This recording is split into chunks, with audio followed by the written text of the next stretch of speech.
Well, I think the Spark City model is special for 3 reasons. First of all, it's a dynamic model which takes feedback loops into account. Second of all, it's a model based on real data, real GIS maps also, which sort of keeps us honest. And third reason is it's an agent-based model, which really enables us to capture the heterogeneity of consumers, etc.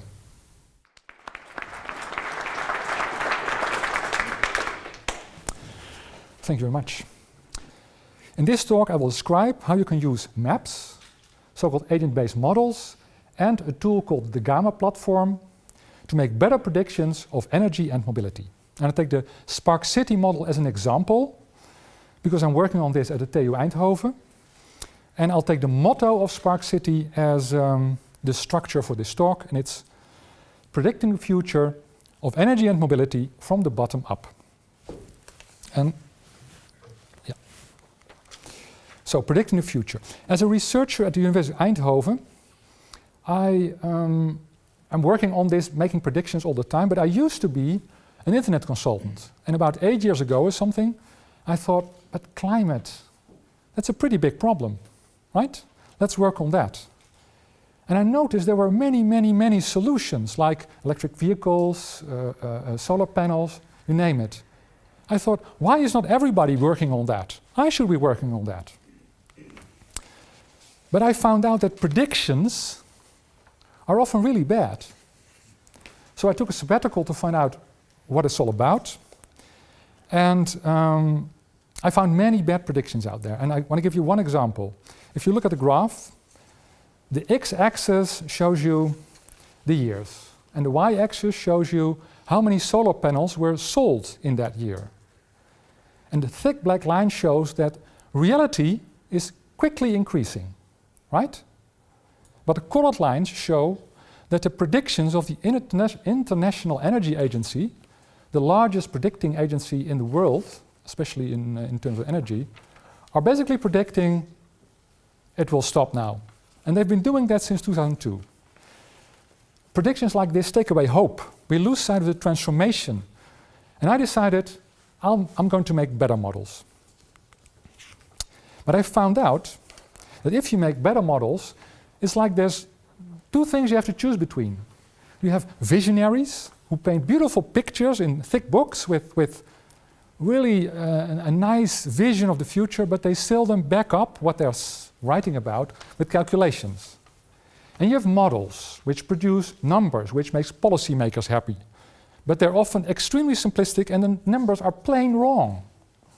So I think I found a solution. I think that it's possible with modern agent-based models to still have very rich stories that people recognize themselves in, and at the same time make calculations. And of course, I'm not the only one making agent-based models. And that's what this talk is about. Better predictions through quantified narrative, that's how I call it. Okay, that's about predicting. I mean, it's really important because it's really lousy what's happening out there, and we need it, I think. But energy and mobility, why is predicting energy and mobility so hard? Well, first of all, because we're in the middle of a transformation. The thing we're predicting is a caterpillar right now, and at the end of our prediction it will be a butterfly. That means you need very dynamic predictions that can sort of change their systemic model while predicting. And 2 of the most fundamental industries on Earth, right, mobility and energy, are transforming in a relatively short time. So I really think this is the biggest transformation in the history of mankind. And I think you can use different metrics to prove that. It's enormous what is happening. But while the problems are big and the transformation is big, the solutions are also transformative.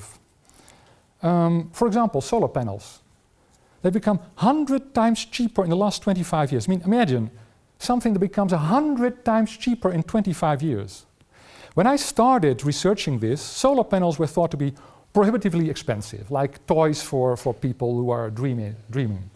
But right now, there are areas in the world where solar panels are the cheapest source of energy ever. And another piece of good news is storage. This is a new paper in Nature, and it shows, well, if I simplify it, that electric batteries have become at least 10 times cheaper in this century. 10 times cheaper. I mean, imagine what that would do to the price of gas. If you make gasoline 10 times cheaper, everything would change. So it's a really big change. And it not only has an impact on energy, because storage of intermittent energy is now much simpler and cheaper, but of course also for electric vehicles. Electric vehicles are quickly increasing, coming more and more on the market. And that's all because of cheaper batteries combined with a motor that is 3 times more efficient. So you simply need 3 times less energy and needs no maintenance whatsoever. Furthermore, not only did we get electric vehicles, which is already the biggest transformation in this industry in the last 100 years, I think, we'll also get self-driving cars to make matters even worse. I mean, if you're a CEO in a car factory right now, not a fun job. Everything is changing. I mean, what do you optimize on? And I predict, by the way, that in, let's say, 30 years, let me be on the safe side, you will not be allowed to drive yourself because they will say it's simply too dangerous. But you will like it because being driven around, a lot of people have noticed that it's very nice to have a car with a driver. And we will share these cars because making them pick you up and drop you off will be a touch of the button on your smartphone, and it will be much cheaper. So I really think this is the future. It will also be very good news for city planners. It will free up enormous amounts of parking space in the city. Well, traditional economic models that are still dominant, by the way, make no mistake. They simply assume that everybody's the same, everybody's rational, it doesn't matter where things are, it doesn't matter when things are. It's basically a static model with mathematical equations that is geared towards a balance. Everything is always in balance. But that's absolutely not what's happening in the transition. So I've written a paper with about 300 footnotes, if you're interested, to prove that current models are really not the answer to the energy transition. But what should we do? Well, first of all, our model should have many different people. We all know that we are different. We all know that it's often the oddballs, the people like Elon Musk, the early adopters, that make the difference possible, that start the pathways, and our models should contain them if we really want to capture transformation. Also, the where of things is important. It's not possible to really predict, for example, charging stations, how they will develop, if you're not interested at all in where those charging stations are put. And the same is true for a lot of other infrastructure, for example, solar panels. If you don't have a roof to put them on, it's not going to fly. So the center of Amsterdam will never be totally solar panels. That sort of stuff should be in your model. Also, the when should be in your model. Because the load on any type of infrastructure is not determined by the average load. The average load is never a problem. It's the peak load that's the problem. That's true for electricity grids. That's true for roads. I mean, traffic jams are an ideal example of that. Traffic jams just occur now and then, and you have to increase the size of your road when they occur. So we have to have this dynamic of people sort of bumping into each other and then causing a peak into a model. Not possible with current models. And then pathways are really important. So how you get from A to B. And one example that's very big in transition management specifically, a sort of a Dutch study that's pretty influential internationally, that says that incumbents like Shell and Exxon have a big finger in the pie when transitions are concerned. And if you don't take their viewpoints into account, you'll be much too optimistic. So often that's important. And then there's feedback loops. Maarten already mentioned them, feedback loops. In climate science, they're well established, of course. But you might be surprised to know that economists, for example, still think that they should not apply feedback loops when they predict the damages of climate change, which is why they underpredict relative to, for example, climate scientists. But also, feedback loops can be good news. I mean, if batteries get cheaper very quickly, for example, or solar panels get cheaper very quickly, that can really change things. So, fortunately, feedback loops go both ways. And of course, you should be able to capture that. Okay. So, we should make models that are able to capture transition in which a caterpillar becomes a butterfly. And I think, basically, it's a beautiful story. It's really motivating. It's really fun to predict this. Because if we do it right, humanity will come together basically to jointly be the threat to our whole civilization. And we create clean, cheap and abundant energy. Oh, and by the way, livable cities in the process. I mean, it's not a bad deal. And the technology that we need is on the horizon. But I think we need models that sort of allow us to explore those futures. And that's the whole idea, the whole ideal of Spark City. So, how do you do that? How does it work? You're going to have a lot of talks today about explaining specific parts of the model, but I'll give you an overview right now. First of all, it works from the bottom up. And agent-based models are really the only models that can really work from the bottom up. So we have, for example, we start with a real map. And by the way, starting with a real map is fun because it keeps you honest. If you load in real neighborhoods, they're going to do all kind of unpredictable things. And you're going like, what? What? That should not be happening. But you learn a lot along the way. Well, and on these maps we have all kind of infrastructure like buildings, roads, parking places, electricity grid, charge points. And then we add people. People are basically what makes the world go round in Spark City. People is what animate the world. Not just their characteristics like income and occupation, but also where they live, when they move, where they go. Everything has its impact in Spark City, and it's based on extensive traveling data in the Netherlands, by the way, so it's quite good. And then the first thing we modeled in detail, the first output we wanted to know, is buying behavior. We took the development of the battery and the drivetrain into account and found that for most people, an electric vehicle will be cheaper in 2021. That will not mean that most people will buy one, but they would actually not lose money if they did. But we also had to take, of course, available car models into account because you cannot buy that many cars, for example. And you want a very specific car maybe that suits your seven people family, whatever.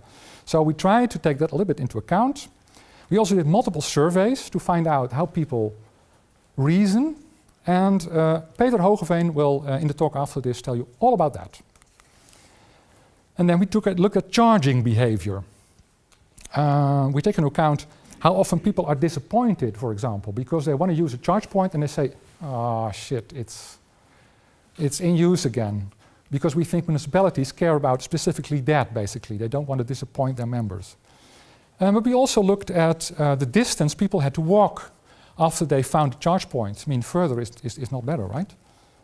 And one interesting thing we found is that if we applied what will be explained in more detail later, but the state of charge model, so basically people want to charge more if they have less in the battery, and people want to walk a little further to a charge point if they have less in the battery, that really made a difference in terms of how many charge points you needed, because once people get bigger batteries, they will not charge every day. And that's what we know from the surveys. So bigger batteries will lead to less charge points, but all the details will be told by Anand and Gijs later on. And then there's smart charging. As you might know, the ELAT Foundation is super interested in smart charging, and all grid operators in the Netherlands are super interested in smart charging, because electric vehicles could cause big problematic peaks on the grid. But with smart charging, it's basically a sort of charging that moves those peaks away to moments of charging when there's less of a problem. We can model that now. We can calculate how big the peak is, and we can calculate how much you can shift it. And Michiel and Arjan will tell you all about it later. Michiel will also explain how much cheaper electricity can become if you do smart charging. And that's really interesting, for example, for consumers, of course, but also for energy suppliers. And he will also show how much more renewable energy is used when we deploy smart charging, which is, of course, very important for the national government. They want, for them it's interesting if wind and solar is used better, more. But our model is not a crystal ball. Today's are coming out, and we're really proud of the model, of the first results. We have a journal paper, we have 3 conference papers, we have 5 master theses, so things are starting. But we know far too little about preferences of car buyers, for example. And it's very hard to get the data because we don't know who they are, and the government won't tell us where they live, even though they get subsidies. But okay. The second-hand market should be modeled better because we really see this dynamic of cars moving from, for example, one neighborhood to the other, and we would like to capture that better. And our renewable energy input can be better, and actually we will do that in the coming month. Michiel will do that in the coming month. But making perfect predictions was never the point, because what's so special about the future when you compare it to the past? The future is not set in stone. You can still change the future. The future is not something you can never predict accurately, because hopefully, if you do, you will try to change and try to improve it. And that's the whole point of Spark City. Spark City wants to bring all kind of experts together, and such a neighborhood, for example, everybody here can understand his part of the puzzle in a neighborhood. If you know something about charging stations, you will say, there is smart. Oh, yeah, that's okay. These are the right kind of charging station in this kind of neighborhood. Or somebody else will say, oh, the behavior in this neighborhood I recognize that. So all domain experts can come together, we hope, and basically create this quantified narrative using the Spark City model. So, Spark City is not about making perfect predictions. Spark City is about creating a better future together with you. And it's my hope, and the fact that you come here is a first good sign, by the way. It's my hope that you're interested enough to engage with us and help us to make this model ever better. Thank you very much.